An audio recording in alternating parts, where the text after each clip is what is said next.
And welcome into another new episode of the Dolphin Pod. Joe Foreman joining you on our latest episode of the official CSI Athletics podcast alongside my CSI Sportsnet colleague, Nick Bivona. Nick, last year we had to log big minutes in this student versus faculty and staff basketball game. Thankfully, that is not the case this year. Unfortunately, right now it's going no better. We are down 8, but Kurt can't finish that hook shot. Hopefully by the time we get in, we're faring a bit better.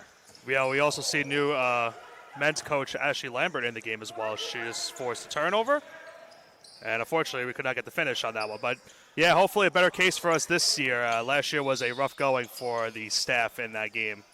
Well, I think we are going to be in the next group out there on the floor. We will see if that is indeed the case when the time comes. But we have a strategy. I'm not going to divulge it until we get back to our chairs. Don't want to give anyone the strat yet. I don't expect that we're going to play big minutes, but I do anticipate that we are going to get into the game at some point. Likely when the students go to their bench, we'll get in there and play a few minutes. All I can hope for, Joe, is that, I'll be under the rim, try to get some rebounds for us, and then if needed be, I'll try to get, hopefully, maybe a shot on, and maybe I can not airball it this time around. If I hit the rim, that's a victory. But there's plenty more coming up on this episode of the Dolphin Pod. Nick Durst will be joined by a pair of 1,000-point scores for the women's basketball team. Nick also had some conversations with CSI Swim, so we'll get to talk to some of the swimming and diving team ahead of the CSI Invite coming up in about a week's time, just over a week now. Actually, 1 week from today is the start of the CSI Invite. And then, of course, we have men's basketball on deck tomorrow relative to the day this podcast is being recorded on Friday, November 15th. So a lot coming up on this episode of the show. Be sure to stay with us. For now, we'll throw it over to the court. You can take in some of this year's faculty and staff versus students basketball game.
Well, Nick, it did not go much better than last year. Nope. That sums it up pretty well, but there is some good news. Our colleague Nick Durst did score. You'll see his basket on your screen. I can't say I came close to scoring. We might have gotten mine, too. You scored as well. Yeah. So I got shut out this year. I did score last year. I was the only one who scored last year, if I recall. I think Nino scored, too. Nino did score. He is not here this year. But I did score one on a free throw last year. We might rerun that now. We will not rerun my three-pointer at the end of the first half, though. Maybe we will. You're up against time. I'll laugh at my expense. I put up 2 shots, one an air ball, the other hit the side of the rim. I probably should have passed it, but I saw a chance to get an open look. I took it. Yeah, you got to take whatever you can sometimes when you get these open looks when you play in these games. But credit to the students. They came out once again, played as pretty much better than they did last season, which we thought wasn't really possible the way they played last year. But that was indeed the case. A rough start to the second half for us. But As we know, Joe, this game usually sometimes doesn't go to us. It's where, when it comes down to the football and softball games, that's where we get our revenge. So that's where we shine. That we do have some time to at least reenact. We did it last year. We're going to have to do it again this year to get the overall season series. I did promise I would show up to this one in game shape. I certainly did not live up to that. I'm about probably 20 pounds lighter than last year. Unfortunately, my stamina has decreased, not increased. It's been a long 12 months since the last students and faculty You've been a very busy basketball game. Yeah, big move, lots of Sportsnet coverage, and a lot of other events that I've been the voice of over the last year. I think the gym went on the back burner a bit. We get our occasional lift in, but not like we were last year. We were ready to go last year, and hopefully by March, when it's time for football or whenever that game is going to be, we're a bit more ready. Right. And hopefully it doesn't interfere with one of our games, because unfortunately that was the case last year for the football game. Very true. With softball. So hopefully that's not the case again this year, because unfortunately we both missed that game for at least the majority of that one. So let's see if we can get some action in this time. I strolled in right at the very end of the football game last year, but our performance today is why we leave the basketball playing to the student athletes. Yeah. And speaking of student athletes, women's basketball, 2 1,000-point scores newly minted this past week. Nick Durst is joined by the first of those two to reach the 1,000-point milestone for her collegiate career.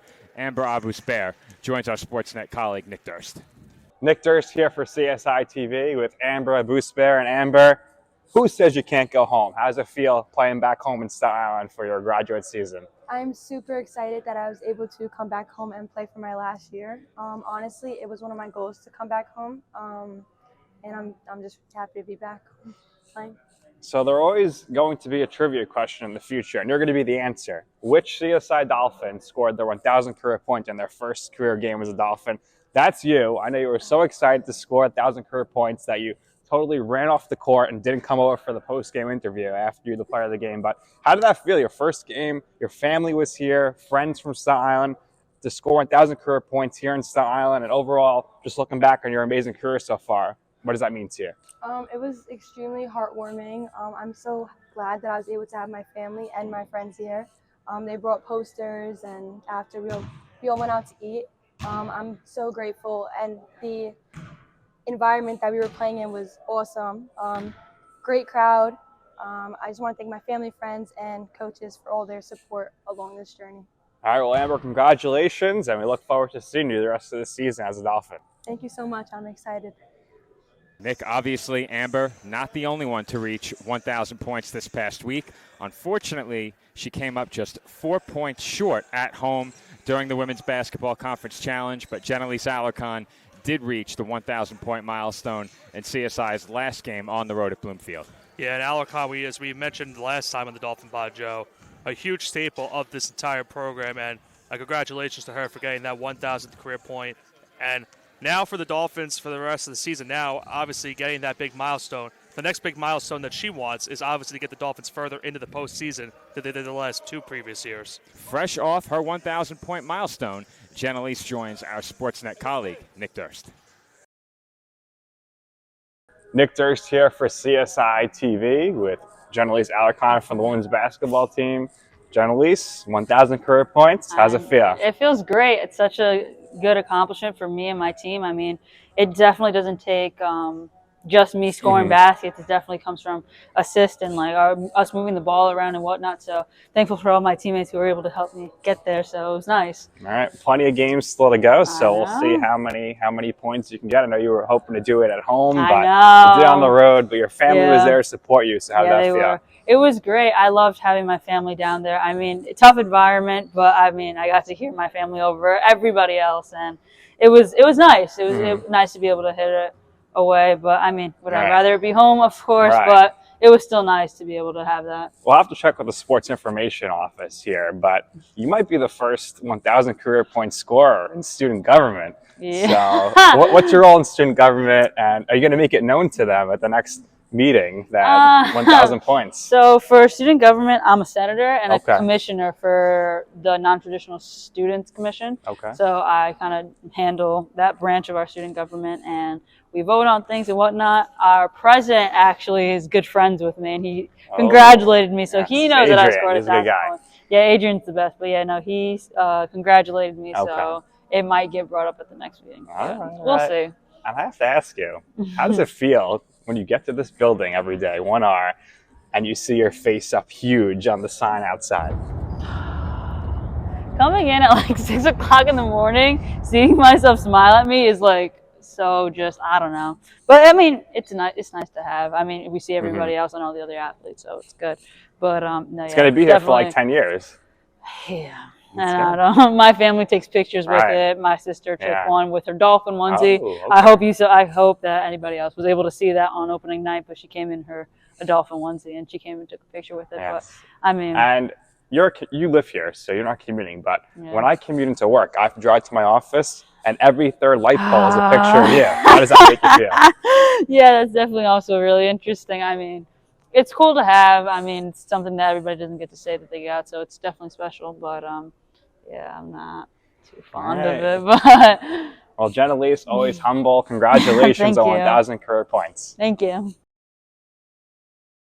Thank you, Nick, for taking the time to speak with Jenalyse and Amber. And, of course, thank you to our newest members of the 1,000 Point Club, Amber and Jenalyse, for joining Nick for this episode of the Dolphin Pod. However, Nick is not done yet. Fresh off the conclusion of their season, Nick got a chance to speak to Emily Albano of women's soccer. Emily, also a key part of the game day experience here at the College of Staten Island. She helps organize events during timeouts, during our basketball games, and has been a major help for all of us here in athletic communications during her time with the program. Emily speaks to Nick of CSI Sportsnet. Nick Durst here with Emily Albano. Emily, senior season of soccer, it's over now, but you're going to have a lasting legacy for at least 10 years here. How does it feel to have your picture on the wall of 1R? When they told me that, when I got to see the template of the graphic being made, I was honestly very shocked that they chose me to be on the board. It's such a great honor because everybody that's on that board has contributed so much to athletics and so much to each individual program. So the fact that they thought I contributed that much to our soccer legacy here means the absolute world to me. Yeah, you're going to be up there for a long, long time. So you could always come back and see yourself. So that's pretty cool. So for you, this building, 1R, a lot goes on here, right? So all the student athletes are constantly in this building. So talk to us a little bit about how much time you spent in this building over the last 4 years. Between not even only soccer, but your internship as well. So personally, I grew up on CSI. This is where I went for travel practice, high school practice. So when I came here for college, it was like second nature to be here all the time. Obviously, I live here basically. I don't live on campus, but I spend so much time in the training room, inside the gym, inside the weight room. 1R is honestly just my safe space on campus. Right. If I ever need someplace to go or ever need someplace to just hang out, there's always something going on. And it's just brought so many great opportunities within this building. My internships, I work as AUC staff here. I've met so many incredible people. And so gotten to know all the coaches and their lives and their families. So 1R has honestly just brought me so many opportunities. It's crazy to say that an athletic building can do that. But I absolutely am so grateful for everything that's come out of this building for me. And lastly here, what does it mean to you to be a Dolphin? Oh, it means the absolute world to me. People all the time ask me, why did you come to CSI? And there's no better place for me personally. It has had the perfect work-life balance. I've been able to make so many great friends, meet so many amazing people, have the greatest education. I never thought I would say I'm getting my master's degree, graduating early. There's just so many opportunities that have come from here. So to be a Dolphin means the absolute world. And I'm so excited that at the end of my career, it's going to say College of Staten Island. Emily, congratulations on a great 4 years on the soccer program, and congratulations on your soon-to-be graduation. Thank you so much. Thank you, Emily, and thank you, Nick. But earlier in the show, we did mention there is a big event coming up for CSI Swim as well. 1 week from the recording of this episode on Friday night, November 22nd, the 2024 CSI Invite kicks off as swimming and diving hosts their biggest meet of the year. This year, the typically 4-team meet will expand to feature 6 teams, and you can catch all of the action live on CSI Sportsnet. We are going to have to work out the logistics in regards to how we're going to do that on Saturday with basketball taking place at the same time, but you can catch both events on Sportsnet. We just have to work it out next weekend. However, Nick got a chance to catch up with Anthony Attenborough of CSI Men's Swimming. Anthony joins Nick right now.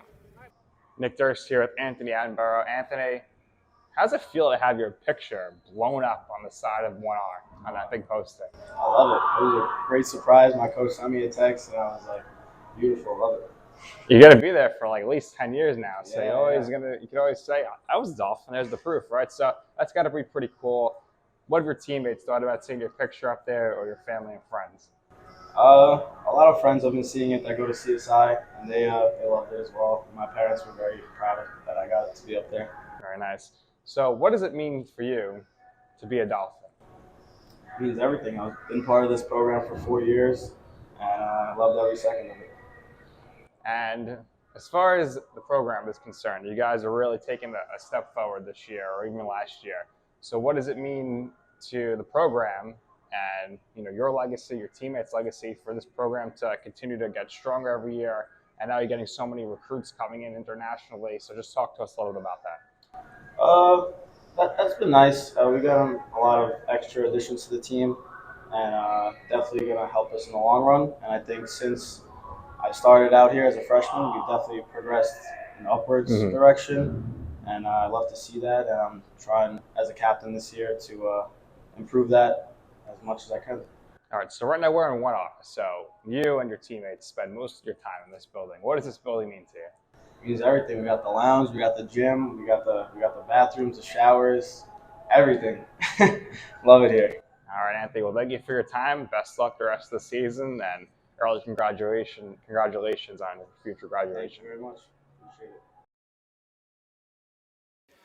Thank you, Nick. Anthony, a record holder for the men's swimming and diving program, but he is not the only record holder that Nick got a chance to catch up with.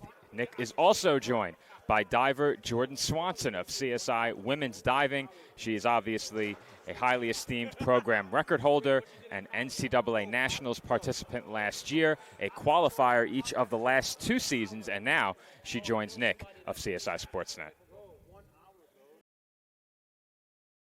Nick Durst here with Jordan Swanson from the swim team, Swim and Dive. Jordan, how does it feel to have a huge picture of your face on the building of 1R? Well, I'll give you a backstory. So when it was first posted, I got a text from Coach Mike that says, "I'm so sorry, this had nothing to do with me." And I was like, what are you talking about? And then he sends me a picture, and I was like this. But I kind of like it because, like, I mean, it's not a bad picture. Yeah. So, I mean, I don't really care. And it's going to be up there for 10 years, so you'll have a lasting legacy. So that's great to hear you like having that there. Yes. That building, 1R, you spend a lot of your time there as a student. What does that building mean to you? That's where I take my naps in between classes. So the building means that's where I practice and stuff, but the naps are just immaculate in the lounge. All right, fair enough. What does it mean to you to be a Dolphin? Interesting question.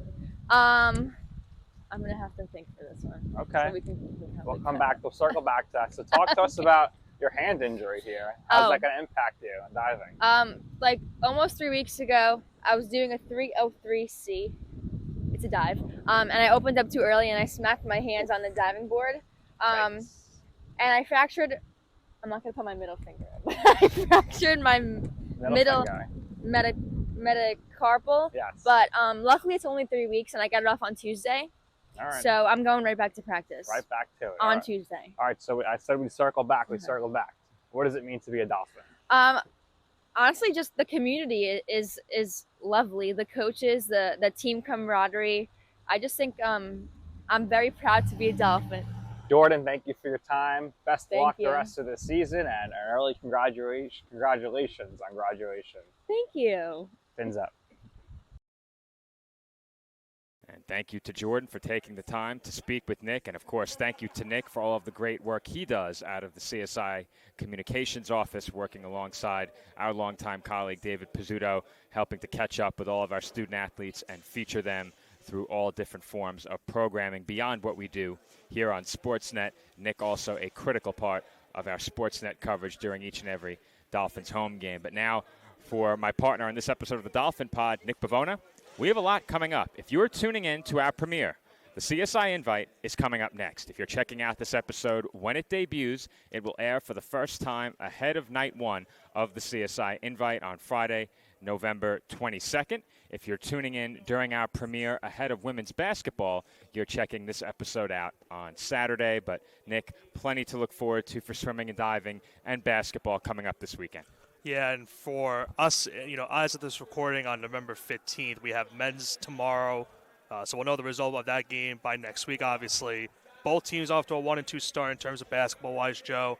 Trying to get a little bit of a recap from what happened in the conference challenge for the women and as well as the Tournament of Heroes for the men. But overall, that entire weekend, as always, is a great commemorative weekend that we had here. And every single game that we had that past weekend pretty much came down to the wire, it seemed like, for every single game. A buzzer beater that unfortunately didn't go CSI's way. A couple of late possessions that came down to the very final wire and final second. So a very strong start to the basketball season for both clubs. I mentioned 1-2, but still a very long season ahead as they try to get to the postseason this year once again. Lots of basketball left to be played and lots of swimming and diving coming up over the next several weeks here at the Tank. We have the CSI Invite tonight if you're watching our initial premiere.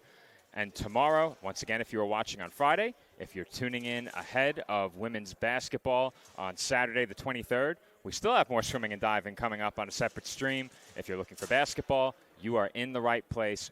That game is coming up next. Thanks for tuning in, everybody, and be sure to check out CSI Intramurals over at our website. You can check out the Intramurals and Recreations tab for all of the latest events hosted by our good friend Sal Caruso and CSI Intramurals. There is open gym, additional students versus faculty and staff events, and much more. You can check all of that out at csidolphins.com. And you can also visit csidolphins.com/podcasts for the latest episodes of the Dolphin Pod. For video of the Dolphin Pod, visit csidolphins.com/CSI Sportsnet. My name is Joe Foreman, my co-host for this episode of the Dolphin Pod, Nicholas Bivona. Thanks for tuning in, and enjoy all of your CSI Athletics here on Sportsnet all weekend long.